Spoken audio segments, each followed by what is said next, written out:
But what are the elements of that sound? Where did that sound come from? We're very lucky today to have the chief architect behind that sound here to explain exactly that to us.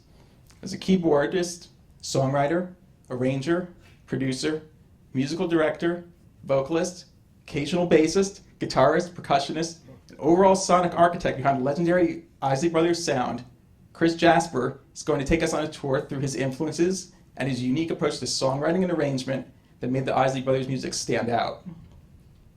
Guiding Chris on that journey today will be award-winning journalist and record producer Leo Sachs. For those who don't know Leo, he's been a part of our legacy family for more than 20 years. He's produced several hundred projects for us, including box sets for Aretha Franklin, Luther Vandross, Gamble and Huff, and Earth, Wind and Fire. And last year he won a Grammy for Legacy with Bill Withers' The Complete Sussex and Columbia Album Masters box set. And Leo's been hard at work in the studio in conjunction with Jeff James and myself for the last several months working on this Isley Brothers project. So this is going to be a really interesting discussion amongst these two guys. So I'm going to turn it over to them.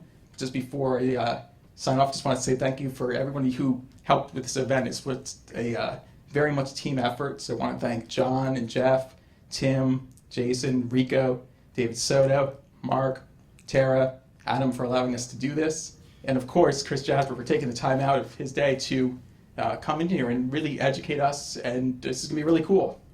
So thank you so much, Chris.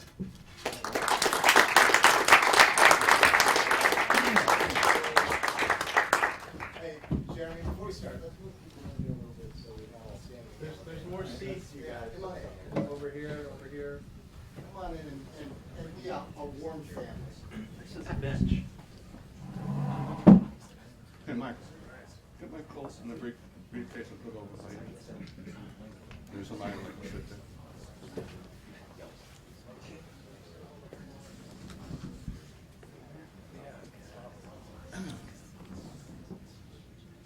There's 2 seats.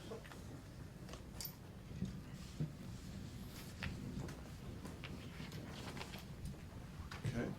Chris, welcome to the Legacy Lounge. Oh, thank you. Like it. Like it here. And thanks to everyone at Legacy for this very special opportunity to get a chance to learn about your creative process. I think knowing that you were influenced by Sam Cooke and Marvin Gaye and the Motown sound and Curtis Mayfield, with and without the Impressions, and Stevie Wonder during the years he made Music of My Mind and Talking Book and Innervisions. I think everyone will be fascinated by your creative process. So I'd kind of like to get right to it and show everyone about how you wrote. I just have to make something clear to begin with. I wasn't around in the 50s. Okay, that was the older brothers. I'm a little bit younger than them. Okay, but anyway, yeah, I got started pretty early with music. I was very fortunate. My mother played piano, she read music, and she happened to know a professor from the Cincinnati Conservatory of Music. And she used to watch me when I was little. I was about 7 years old. I used to play music I heard off the radio, you know, and he just mentioned people that I should listen to, Sam Cooke, and I should have been listening to Alvin and the Chipmunks, but I wasn't, you know. But that's the music I liked, and I used to play it by ear. And my mother said, you know, you have talent, you should learn how to read music. And I took her advice, and I was blessed to be able to study with Professor Gibbs. And he taught me about, you know, how songs were put together, how different composers would use different themes, they would use different harmonies. And so that got me on the road to songwriting from a very early age. I always wanted to do that. So that's a little bit of the background, and that of course, that background led me to Juilliard, where you know, I studied for a year, and I finished my musical studies at C.W. Post out in Long Island.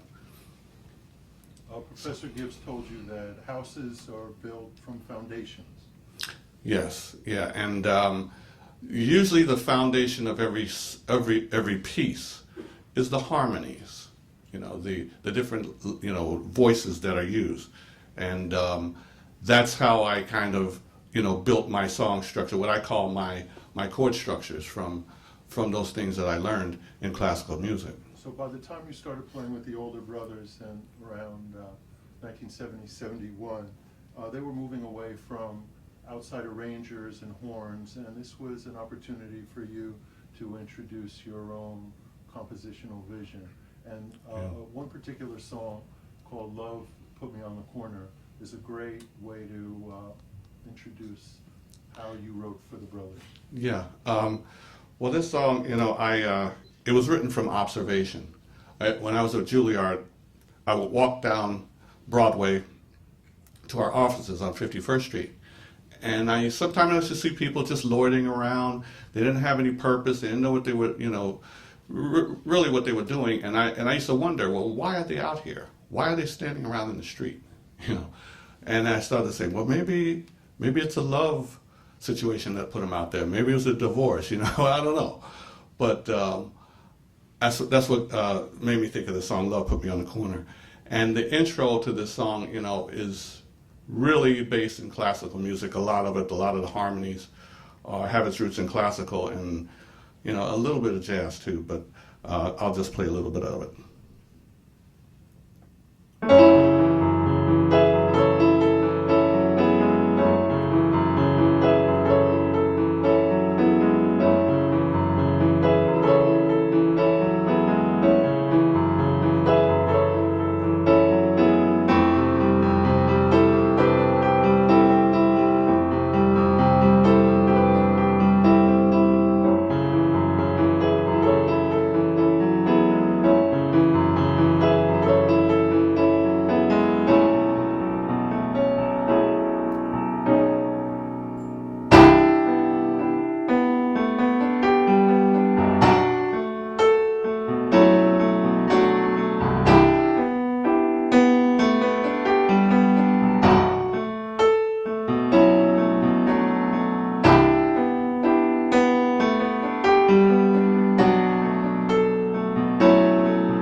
Again, that it has a little Debussy and a lot of other elements in it.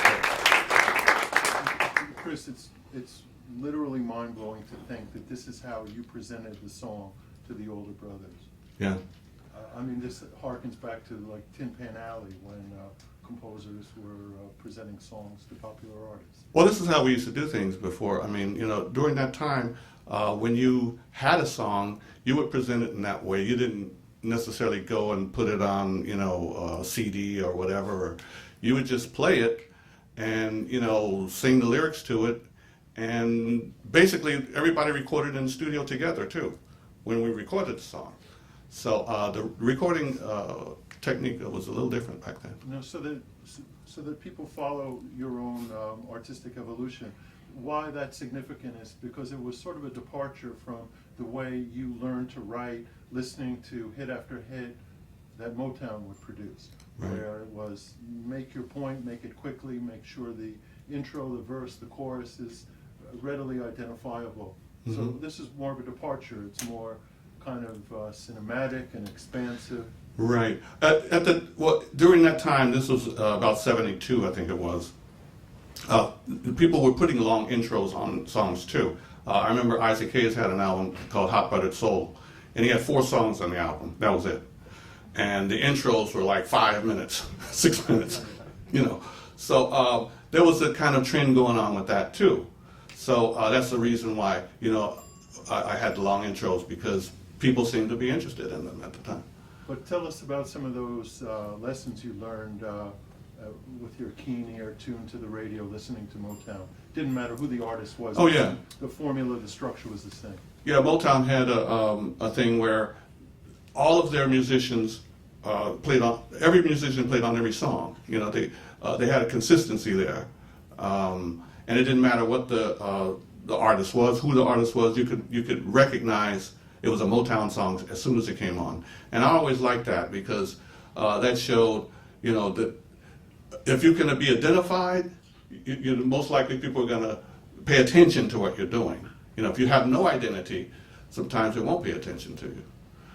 Now, around the time that you wrote Love Put Me on the Corner, Marvin Gaye released What's Going On. Yeah. Tell everybody how that affected your artistry.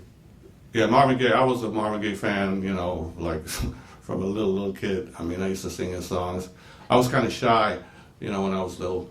And I remember I used to wait until everybody was out of the way, or I was by myself somewhere, and then I started singing Marvin Gaye songs. Always loved it. And when he did What's Going On, that kind of changed the business, you know, because nobody had done an album like that before, where it was a concept album, one song flowed to the next. The type of orchestration he used was you know, nobody else was doing it. And me being a fan, you know, that was right up my alley. So it kind of affected what I did, you know, as an artist. Well, you would make social statements of your own later Yeah. in the 70s. Yeah. But right around this time, you also went back to that Motown structure with Work to Do, which became a hit for the average white band. Yeah, Work to Do was that was one of my first sessions where the part I was playing was a notable part, you know, and I'll just play a little bit of it.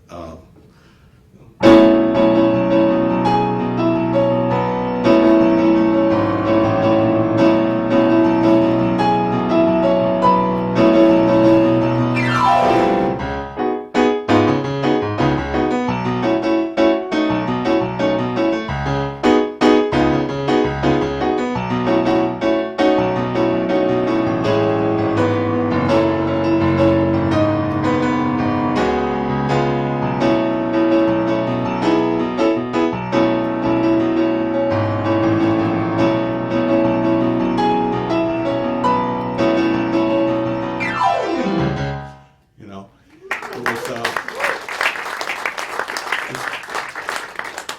Now, show us how they turned it around. no, I can't show you that one. I don't really know how they did it. I really don't. But, you know, it's just, you know, like when I was in college at this time, and I had the opportunity to do professional recording and touring at the same time. And, you know, not many people get that opportunity. I was very busy though. I was always doing something. And that kept me sharp, you know. The fact that I could write classical music on one, you know, at school, and I could come back and get into the R&B, you know, right into the session, you know. That's one of the reasons why you switched from Juilliard to C.W. Post. Yes, yes. Because C.W. Post, they had Billy Taylor was there at the time. He was teaching a course there. And when I heard that, I said, I can't miss that opportunity. I have to go, you know, enroll and take a class with him, because he was one of the people I admired. You know, he was one of the best pianists I'd heard. So that's why I went there. And their department was more open to other types of music, you know, composing other types of music, which that's what I wanted to do. I didn't want to just do atonal music, which that's what they wanted me to do at Juilliard, you know, which was cool. I can do that. But that's not where my first love was R&B, you know, even from a kid. There was a very significant album called Giving It Back that the brothers did right before they arrived at Epic Yeah. Records. And they were covers of folk rock songs. Mm-hmm. And you kind of took that template to that first Epic album, 3+3, with a cover of James Taylor's Don't Let Me Be Lonely Tonight. Yeah, Don't Let Me Be Lonely Tonight. And again, let me just explain a little bit about the chord structure that I used and, you know, became popular with the Isley Brothers and the sound. I wouldn't just take basic triads. You know, for example, like, let me take That Lady for an example. If you played basic triads for That Lady, it would sound like this.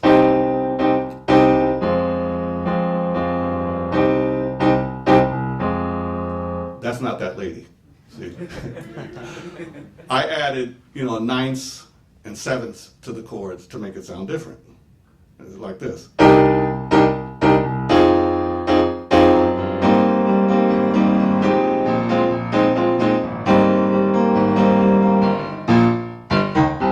You see, it has a different sound when you add other degrees of the scale to what is normally a basic chord.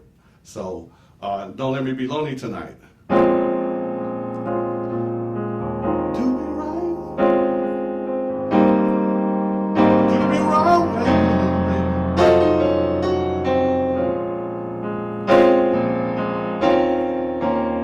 little different than the other one.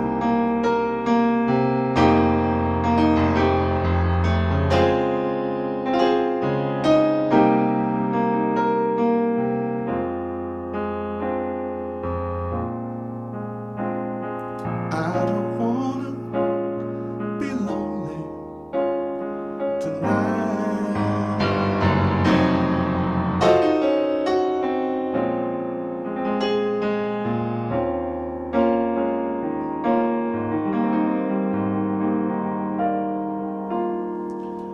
You've told me that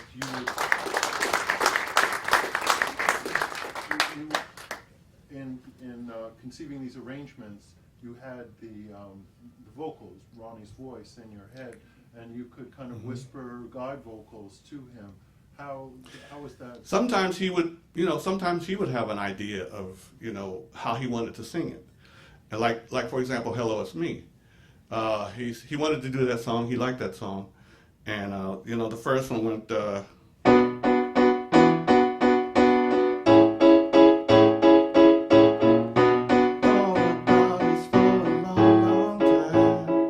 very simple. And he said, I want to do Hello, It's Me. And I was at Miss Isley's house, she had a piano in the living room. And they go, okay, well, how do you want to sing it? And he goes, hello, hello. And, he did the hello thing. I said, okay. All right, so what should the music sound like? And I started thinking, I said, okay, let me change the chords a little bit.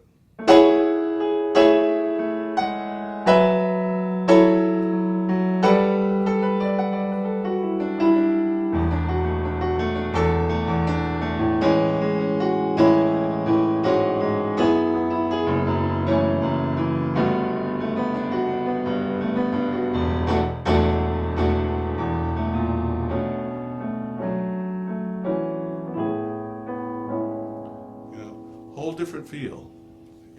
Now, James Taylor, Todd Rundgren, those were covers. Yeah. But with an original song like Highways of My Life, that opened the door to what became a signature sound for the group. Right. That was even more of those elements that I talked about using, sevenths, doubling sevenths and ninths and things. It had a lot more of it in there. As time went on, I used a lot more of the classical and even Gershwinish type, harmonies.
Who's more involved, than the previous ones?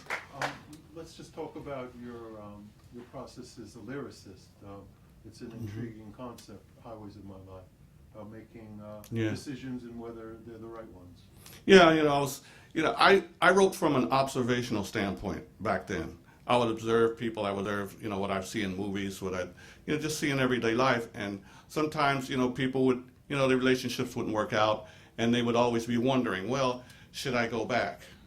And that's what this concept of the song. Don't be concerned with the other side of the road. The other road can only take me back home, where it's maybe not the best thing to do, and I got to keep moving down the highway. So it was like observing things, and that's how I wrote lyrics back then. Does it resonate differently now that you have the life experience, a song like Highways? Well, it still holds true. I mean, you know, people go through those things. They constantly go through the same things. I mean, Do you still wonder whether you made the right decision? oh, I know I made the right decision. I don't wonder about that. No. This kind of led to Lover's Eve, Yeah. conceptually.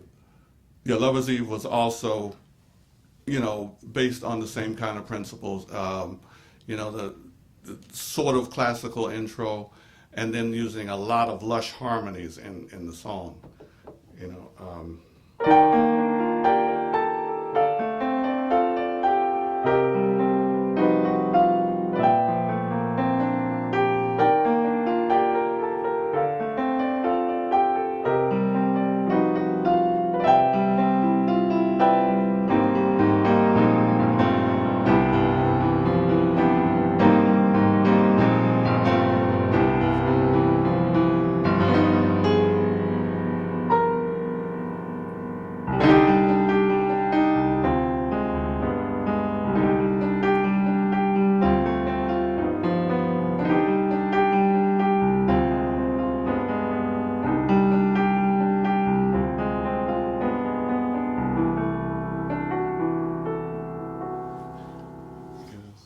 Spectacular.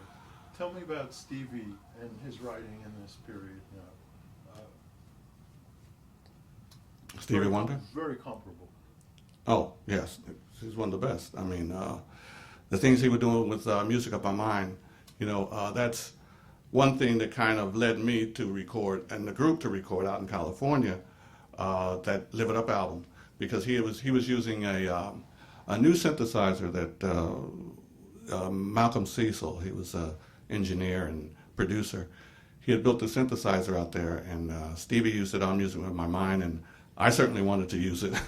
You know, it has some great sounds in there, so that's one reason why we went to California to record. You snuck a little Gershwin in there, didn't you?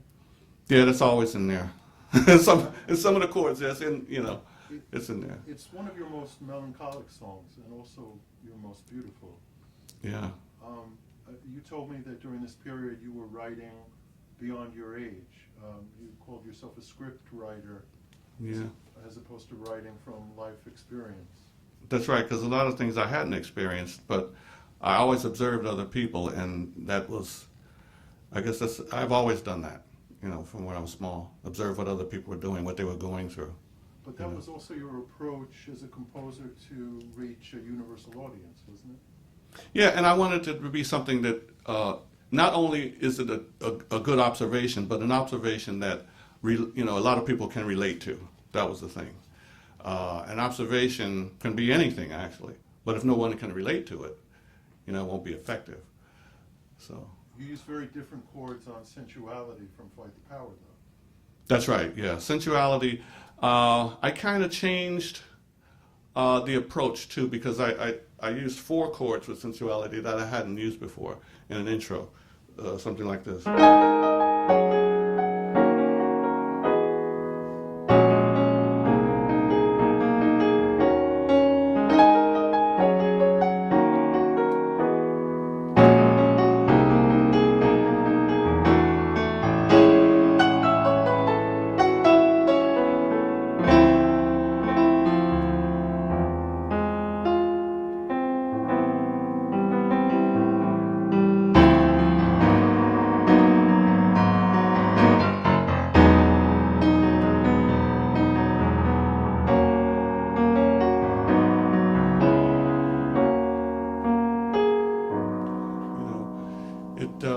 It went through a lot of chord changes and, you know, lush harmonies, and there was also the Moog line that, you know, went along with it. Now, in Debussy's time, this was revolutionary, right?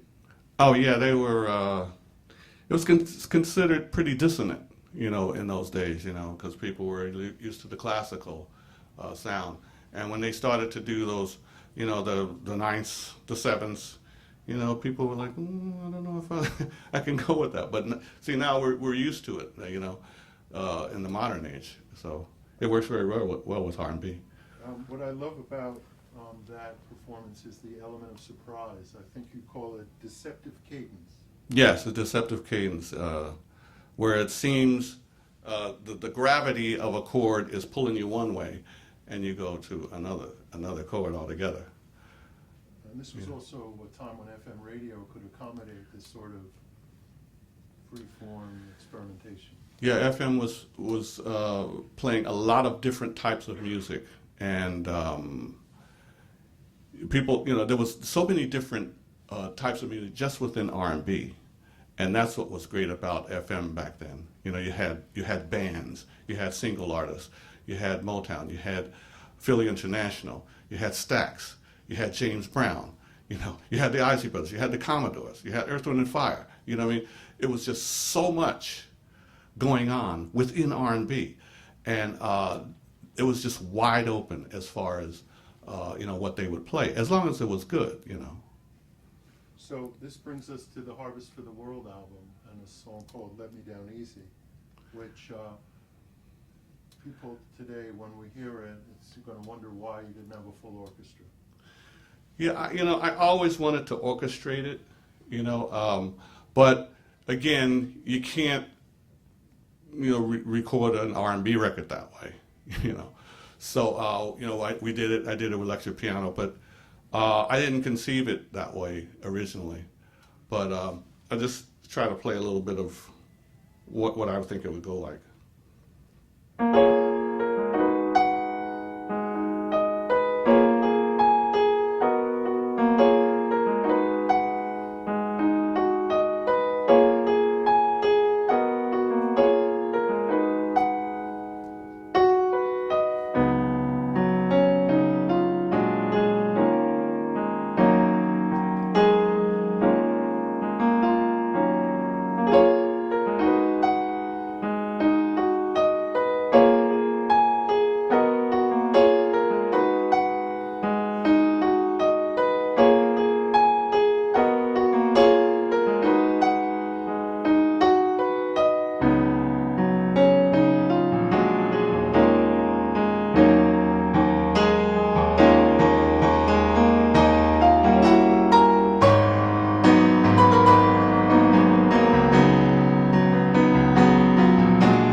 For that song today. That was worthy of Burt Bacharach. It was, yeah. It's one of those things. I hear it for movie themes, a lot of things. But and you said it was inspired by Oh, a play yeah. by. yeah, I was. We were on tour, and we had a rough plane ride the week before. We were getting ready to go into Detroit, and beautiful autumn day. The colors. I remember the colors are beautiful, and I was, admiring the colors. And we were getting ready to land. They said, "Fasten your seatbelts. We're coming in." I said, "Okay." And I was fastening my seatbelt, and I said to myself, "All right, just let me down easy," And then I said, "Oh boy, that could be a not good idea for a song." So I used to carry a pad with me, so I jotted it down, and I said, "Okay, I'll come back to this and work on it," and it turned into that. So. Song ideas can come from a lot of different things. How did the words Between the Sheets pop into your head? It's funny, they just did. I remember Ernie was out in the studio. He had the first line, and but he didn't have an ending. He just had "Sharon I Love," and then he just scratched on the guitar a little bit. And I said, "Okay." And I was sitting inside of the console. I had a pad in my hand, a legal pad. I wrote down "Between the Sheets" really large because it just popped into my head. It's "Between the Sheets." Say that, Ernie, at the end of that. And he did. And I said, "Okay, that's it. That works. All right, we got something to build on here, So this song just turned into this.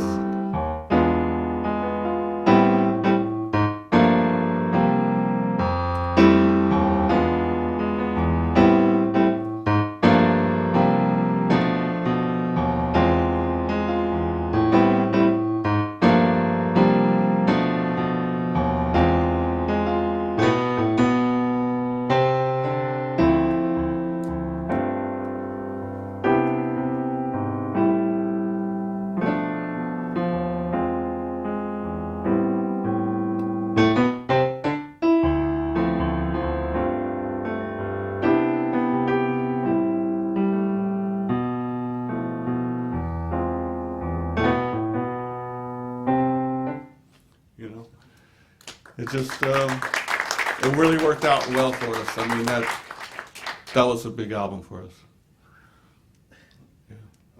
And then the group broke up, and you formed Isley-Jasper-Isley with Marvin and Ernie. Yeah. And you composed Caravan of Love, which Right. Was a song worthy of the best of Curtis Mayfield. And this was also a time of kind of spiritual renewal for you as a Christian man of faith. And, Yeah. Can you tell us about that transformation from the group into IJI and how you wrote that song? Yeah, that song just came to me. From practicing, I was walking around, with the guitar unamplified, and just trying to fill out some chords, chord progression. And I stumbled on the chord progression, And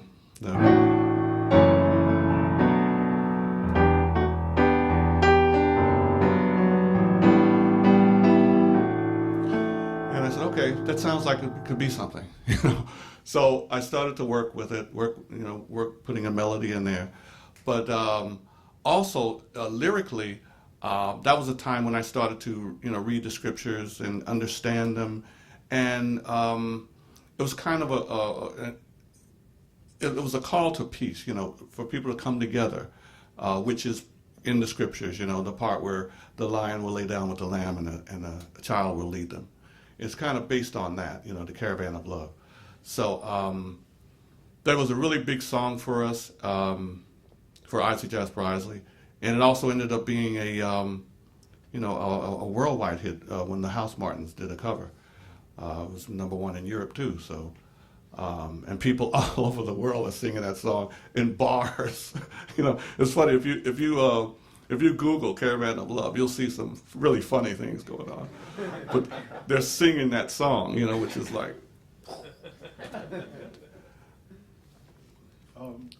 We've gone through 10 songs. Yeah. We've got a whole jukebox we could work from.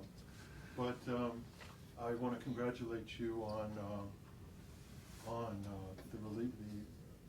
the release of the Essential Chris Jasper, which is coming digital next month on Legacy. Yes. That's really wonderful. And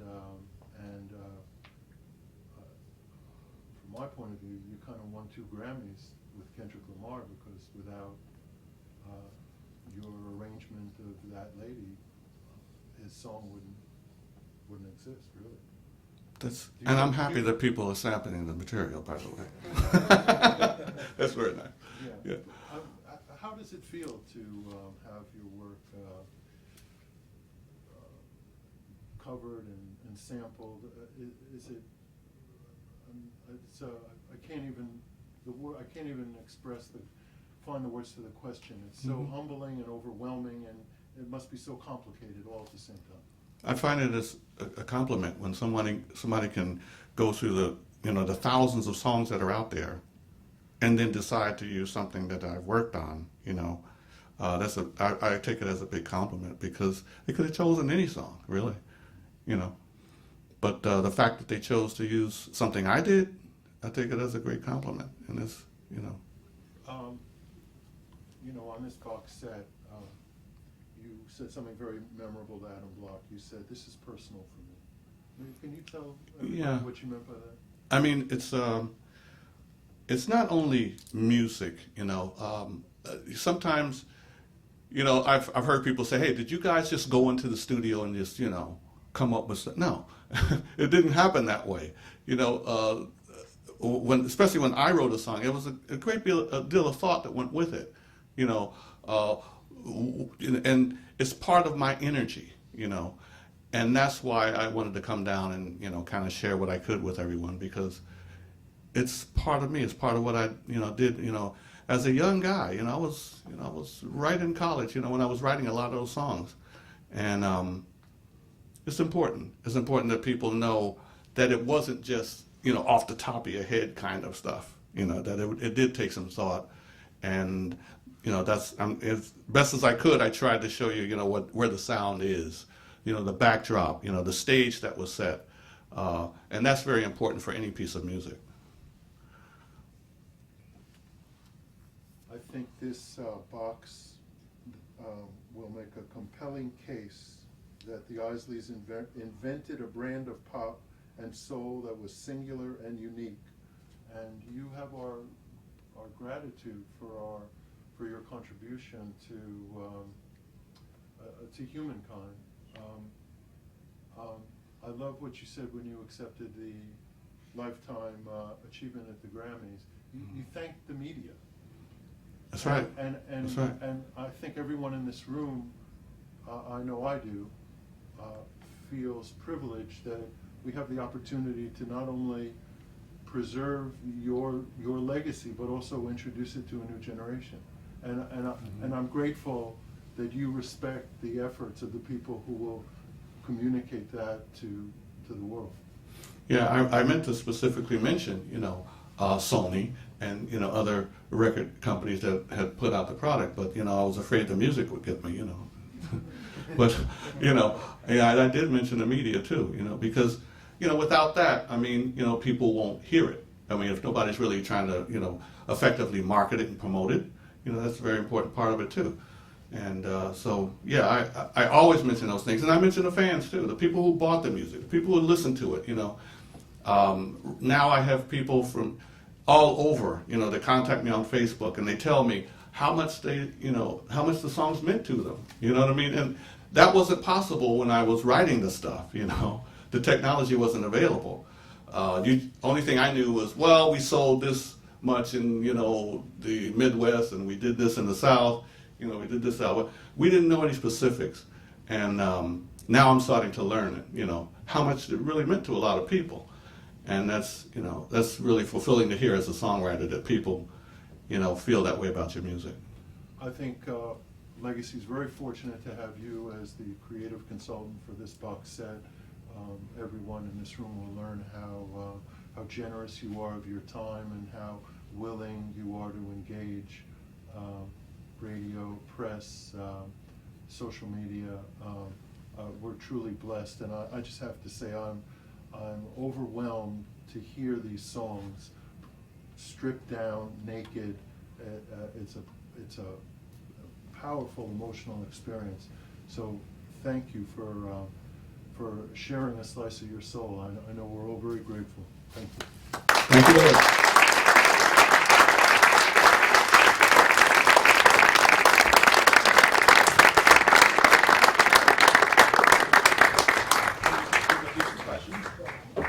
Chris, do you want to take any questions from anyone?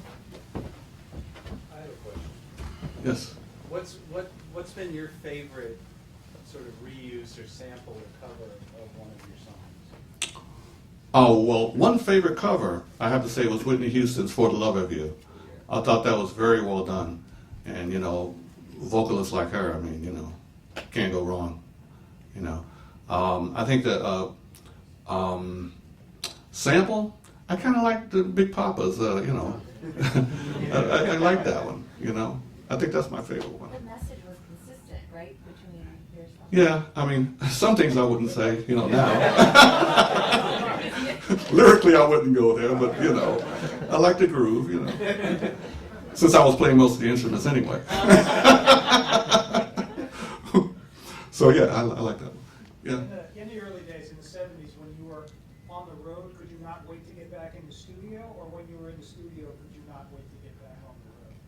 I prefer the studio, actually, because, I like making new music, something that hasn't been there before. You walk in the studio, the tape or the whatever is bare. There's nothing there. And I like creating something from scratch. That's what I enjoy most about it. But, the road was good too. We had, had a lot of fun, and I like seeing the reaction people, have to whatever song you're playing. Matter of fact, I got some ideas from that, like Take Me to the Next Phase, was an idea that I got from being on the road, Showdown. I wrote that while I was in the dressing room, messing around with the guitar, so it's just, I love creating new music. I'm a composer from like this high, so, that's what I like the most. Yes. Hearing you now and sort of understanding where you came from, there's obviously a very sort of classicism to your work. Have you ever thought of interpreting your work with a larger scale, like on an orchestra? Have you ever wanted to do something like that, or like a film or something? Absolutely. I would love to someone to call me and give me the opportunity to score a film. I would love nothing more than that. Yes. Yeah. Because we talked a lot today about your classical side and your compositional side, but there's this whole other side to Chris Jasper, which is this is one of the greatest funk keyboard players that has ever lived, is right in this room, and has come up with the funkiest bass lines, mostly played on keyboard. Tell us about your approach to funk music, and which is very unique and amazing. Well, funk is something, and I've said this before in an interview or two. Funk is something that you have to live. I don't think anybody can teach you how to play funk. You either live it, you must have rhythm. That's a must. You cannot play funk without rhythm, it's impossible. So you have to live it, and it's also you have to know how to merge the different instruments. I use an example, a song that kind of blew me away when it came out. And blew everybody away, actually, when it came out. It like changed the business. Sly and the Family Stone, Thank You for Letting Me Be Myself. That record made every musician say, oh boy, I think I've ought to quit. Because it was so well put together. All the parts fit. There was nothing throwaway in the record at all, And that's what funk is. Funk is something very specific. People think, well, funk, you can just get in the studio, you can just jam, yeah, I got my guitar, I got my keyboard, yeah, man, no, you can't play funk like that. It's not going to work. It's very specific. And the more specific, the better it's going to be, and that's what funk is. I can't really describe it in any other way. It's counterpoint, basically, too. A lot of counterpoint. But that counterpoint meshes together, very well. And sometimes it's aggressive. Most times it's played aggressively. So, I like that part too. The pride, live it up, yeah.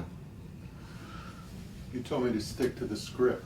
Yeah. You can't just not play a little something. Well, like I said, I wanted to, that's part of the sound too, but I think that's for part 2 or something, because, I want to have the right everything. Okay. See, because funk, you can't just say, all right, I'm going to play funk on this piano. No, you can't. Not just the piano. It might sound good. You could play some blues, you can do stuff like that. But you got to have the rest of the band playing with you, You got to have that feel. And that's what funk is. It's a feeling too, And like I said, part 2. A return engagement. How awesome. Stay tuned for part 2. No, but that's just, I've been just blessed to be able to do those things that I learned. That's one thing I'm very happy with, because a lot of people say, oh, how am I going to use this? A lot of students would say that when we're at school. Well, how am I going to use what I'm learning? I got a chance to use it, and I figured out a way to use it. And that's the thing. You must figure out a way, because all knowledge is important. You can use all knowledge. It's just, are you smart enough? Are you innovative enough to figure out how to use that? Or are you just going to give up and say, no, I can't? Chris, you said that without your education in composition, there are things you created that would have been inconceivable. Sounds impossible. Impossible. Highways of My Life, Love Is the Impossible. No way in the world I could have thought of it. Because this is part of the music. The classical training is part of the music. Like I said, to think of to use the different chords that I used, that was part of the things I learned.